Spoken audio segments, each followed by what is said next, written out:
அவ்வாறு அறுதி பெரும்பான்மை அறிவிப்பை வெளியிட்டால் அங்கு தமிழக வெற்றி கழகம் ஆட்சி அமைப்பதற்கான ஒரு மிக முக்கியமான திருப்பு முனை அறிவிப்பாக விசிகாவின் அறிவிப்பு இருக்கும் என எதிர்பார்க்கப்படுகிறது. இந்த சூழ்நிலையில் திருமாவளவனுக்கு துணை முதலமைச்சரா திருச்சி கிழக்கு தொகுதியில் போட்டியிடுவதற்கு வாய்ப்பு வழங்கப்படுமா, அல்லது இடதுசாரிகள் கட்சியை போலவே வெளியிலிருந்து ஆதரவு அளிப்பதற்கு அவர் முன்வருகிறாரா என்றெல்லாம் பல்வேறு விதமான கருத்துக்கள் பரவி வருகின்றன. இப்போது நாம் பார்த்து கொண்டிருப்பது அங்கு விடுதலை சிறுத்தைகள் கட்சியின் அலுவலகம் மற்றும் பனையூரில் உள்ள தாவேகா அலுவலகம் ஆகியவற்றில் இப்போது பாதுகாப்பு பலப்படுத்தப்பட்டிருப்பது மற்றும் அங்கு ஆலோசனை கூட்டம் நடத்தப்பட்டிருப்பது உள்ளிட்ட பல்வேறு காட்சிகளும் இப்போது வந்து கொண்டிருக்கின்றன.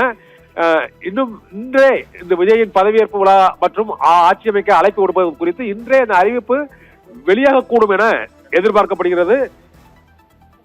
விசிக அலுவலகத்திற்கு விஜய் வருவதற்கு வாய்ப்பு இருக்கிறது என்று விடுதலை சிறுத்தைகள் கட்சி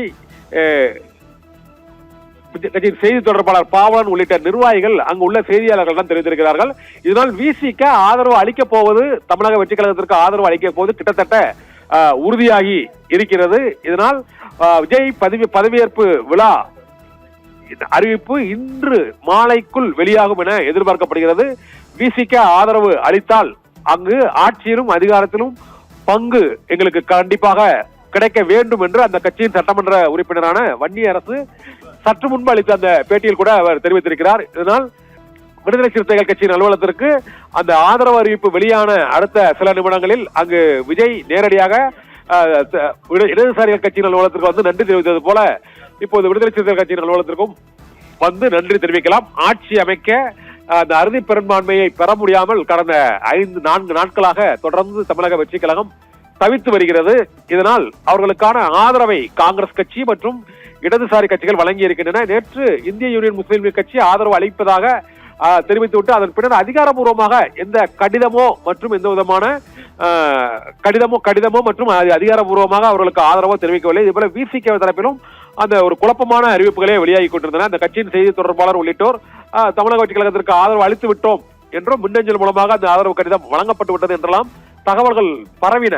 ஆனால் ஆளுநரை சந்தித்த போது அங்கு இந்திய கம்யூனிஸ்ட் மற்றும் மார்க்சிஸ்ட் கம்யூனிஸ்ட் கட்சியின் அந்த ஆதரவு கடிதங்கள் மட்டுமே ஆளுநர் அருளேக்கரிடம் வழங்கப்பட்டிருப்பதாக தெரிய வந்தது. அதில் மற்றொரு மிக முக்கிய திருப்பமாக அமமுக எம்எல்ஏ காமராஜின் அறிவிப்பு. இன்னும் சில நிமிடங்களில் விடுதலை சிறுத்தைகள் கட்சியின் தலைவர் தொல் திருமாவளவன் அந்த அறிவிப்பை வெளியிட இருக்கிறார். நம்ம அந்த காட்சிகள் இன்னும் சில நிமிடங்களில் வர இருக்கின்றன. நேற்று அந்த அம்மா மக்கள் முன்னேற்ற கழகத்தின் சட்டமன்ற உறுப்பினர் காமராஜ் இப்பொழுது தமிழக வெற்றி கழகத்தின் கட்டுப்பாட்டில் இருப்பதாக கூறப்படுகிறது. அதனால் டிடிவி தினகரன் இரவில் சென்று ஆளுநரை சந்தித்து அந்த புகாரை கொடுத்திருக்கிறார். காமராஜை விலை கொடுத்து வாங்கி குதிரை பேரத்தில் ஈடுபட்டிருக்கிறார்கள் என்ற ஒரு புகாரை கொடுத்திருப்பதால் நேற்று அந்த அறிவிப்பை வெளியிடுவதில் ஆட்சி அமைக்க அழைப்பு விடுக்கும் அறிவிப்பு நேற்று இரவு வெளியாகும் என எதிர்பார்க்கப்பட்டது. ஆனால் அந்த அறிவிப்பு வெளியாவது அதனால் தாமதமானது. இந்த சூழ்நிலையில் ஆட்சி அமைப்பதற்கு 2 சட்டமன்ற உறுப்பினர்களின் ஆதரவு கிடைக்காமல் தமிழக வெற்றி கழகம் தவித்துக் கொண்டிருக்கக்கூடிய சூழ்நிலையில் அந்த ஆதரவை யார் அளிக்கப் போகிறார்கள் என்ற எதிர்பார்ப்பு எழுந்திருக்கிறது. இன்று விடுதலை சிறுத்தைகள் கட்சியில் அந்த ஆதரவை அளித்தால் உடனடியாக ஆளுநர் அந்த ஆட்சி அமைப்பதற்கான அழைப்பை விடுக்க நேரிடும். இன்றோ நாளையோ அந்த பதவியேற்பு விழா தொடர்பான அறிவிப்பும் வெளியாகும் என எதிர்பார்க்கப்படுகிறது.